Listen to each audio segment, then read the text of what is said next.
Bonjour à tous, c'est Céline de chez ePièces. Dans cette vidéo, je vais vous montrer comment changer la courroie d'entraînement sur ce sèche-linge Candy Hoover.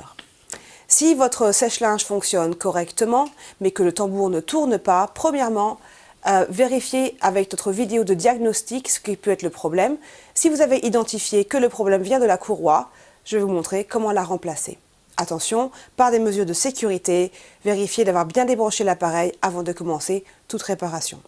Je vais commencer par retirer le couvercle de la machine en le dévissant par l'arrière.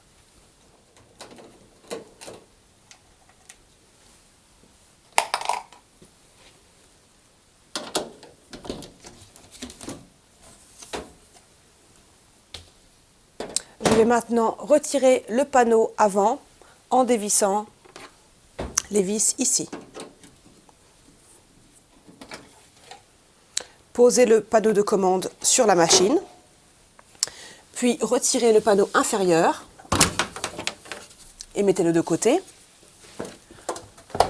Nous allons retirer la porte et aussi le panneau avant en dévissant les 4 vis ici et les 2 vis qui maintiennent la porte en place.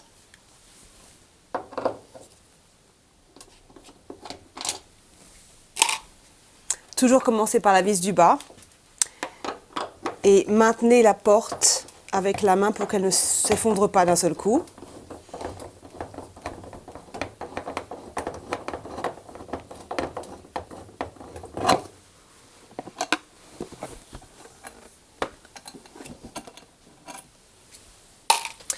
Je vais retirer le joint de porte en tirant dessus tout simplement.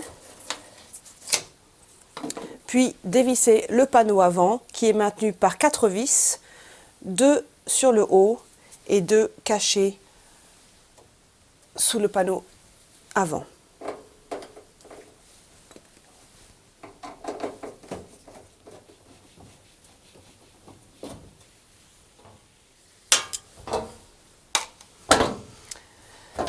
Dégagez doucement le panneau avant, en sachant que derrière se cachent des connexions pour la sécurité de porte qui sont interchangeables. Donc pas besoin de prendre de photos. Mettez ce panneau de côté. Puis dévissez ce cache qui est maintenu ici par 3 vis.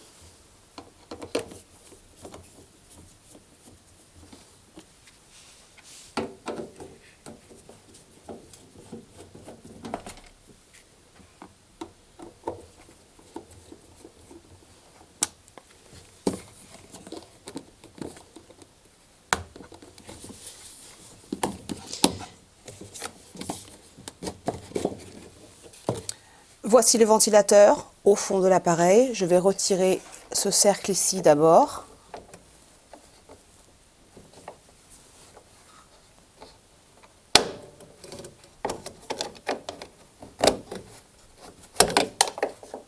En poussant sur cette languette pour le dégager. J'ai besoin d'une rallonge sur ma douille pour défaire le boulon qui retient le ventilateur.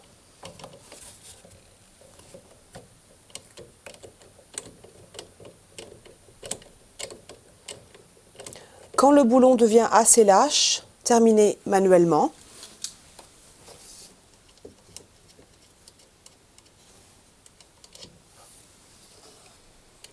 Retirez la rondelle.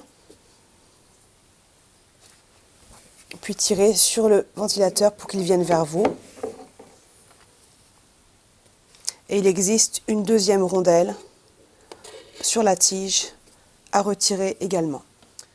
Je vais maintenant devoir retirer cette pièce en forme de demi-cercle et c'est une opération un peu délicate.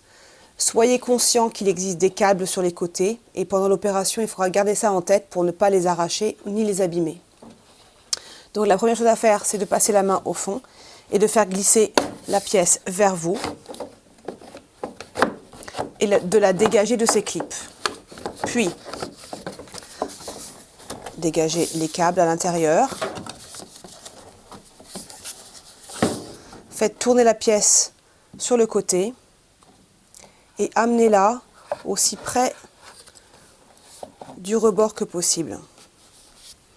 Ma pièce est maintenant coincée ici, et ça gêne la sortie complètement. Donc je vais passer la languette de l'autre côté de la carcasse de la machine, comme ceci.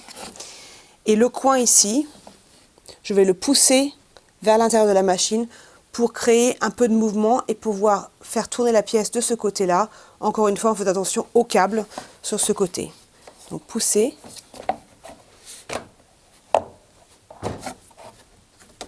Poussez encore.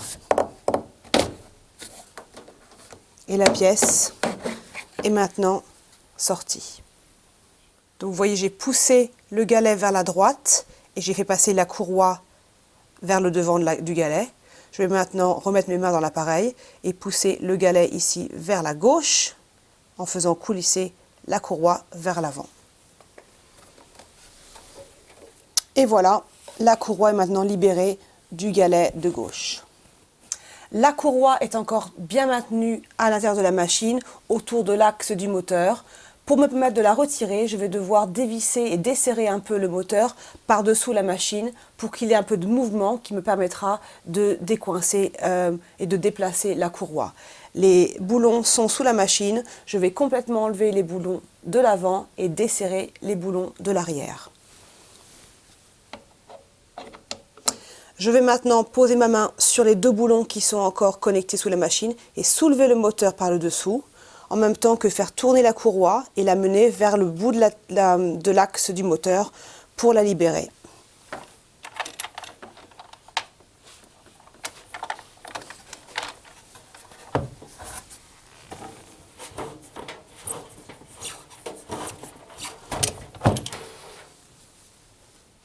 Je vais maintenant procéder à retirer cette partie de l'appareil. Je vais d'abord m'occuper des connexions et les retirer.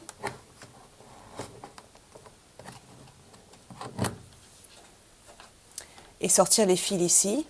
N'essayez pas de les sortir en même temps, un par un ou par petits groupes. Voilà. Donc cette partie maintenant est maintenue par 4 boulons de chaque côté et je vais procéder à les retirer. Je vais soulever cet élément d'abord. Vous voyez ici qu'il y a des extrémités, et une de l'autre côté aussi, qui vont coulisser pour faire glisser l'ensemble vers moi. Je vais d'abord soulever l'ensemble pour remplir ces trous ici, puis incliner l'ensemble et le faire venir vers moi.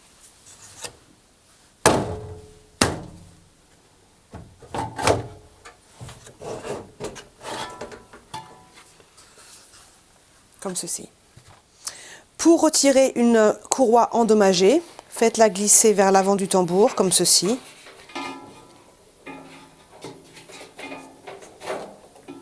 Et dégagez-la. Pour mettre une nouvelle ceinture, les sillons vers l'intérieur du tambour, vers le tambour tout simplement.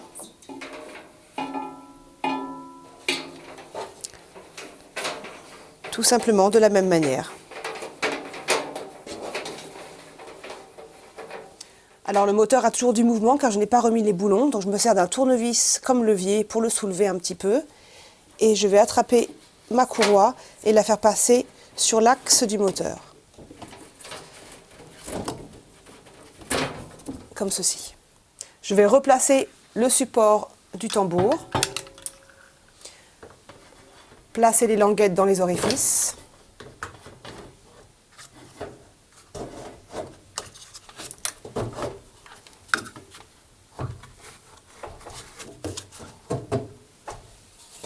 Bien jusqu'en haut.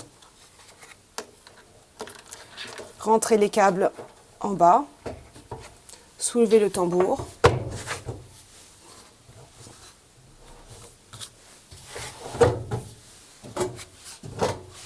Et vous pouvez maintenant remettre les boulons du support. Je vais maintenant prêter mon attention au câble, celui-ci, qui passe dans ce clip et dessous. Et rebrancher.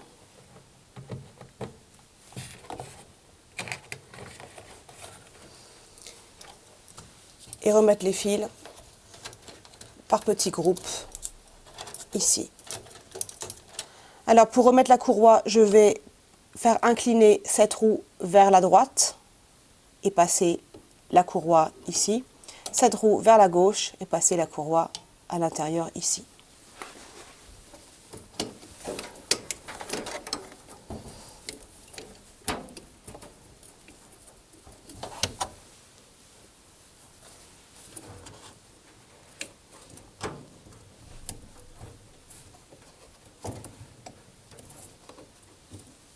Je vais maintenant resserrer les deux boulons à l'arrière du moteur et remettre les boulons à l'avant du moteur.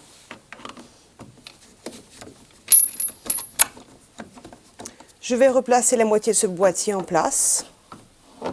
Il faudra pousser sur ce coin, sur cet angle ici, une fois que l'insertion sera faite au maximum.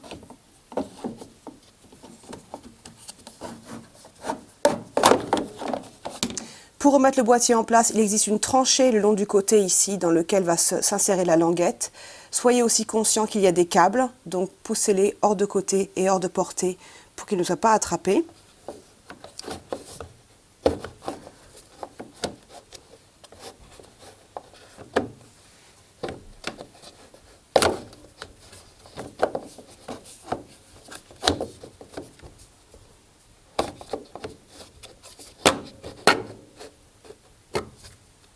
Vous saurez que le boîtier est bien assemblé et bien aligné, car vous serez en mesure de reclipser les deux languettes de chaque côté ici.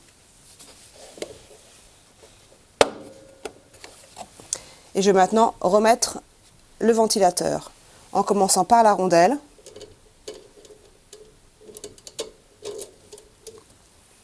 Puis le ventilateur.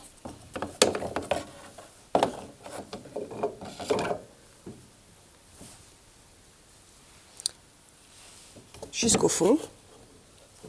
Mettez la rondelle sur la tige qui dépasse, le boulon, quelques tours à la main.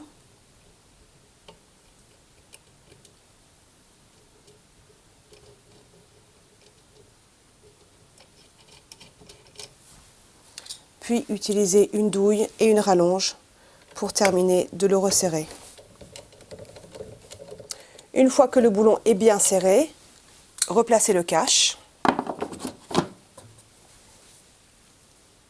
et les vis. Rebranchez la sécurité de porte.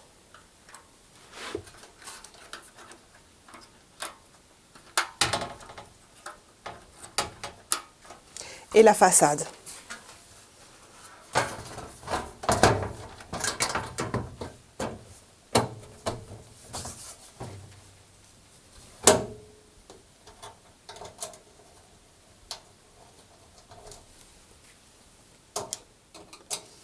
Et revissez la façade sur le devant.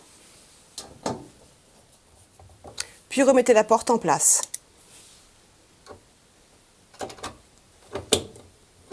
Repositionnez le panneau inférieur.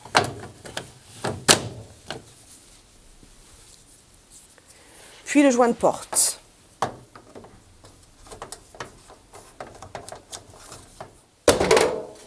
Replacez le panneau de commande.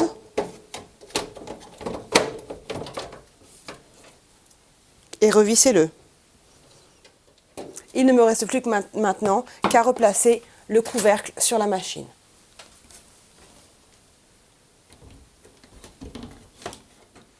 Et voilà, vous avez remplacé la courroie d'entraînement sur ce sèche-linge Candy Hoover.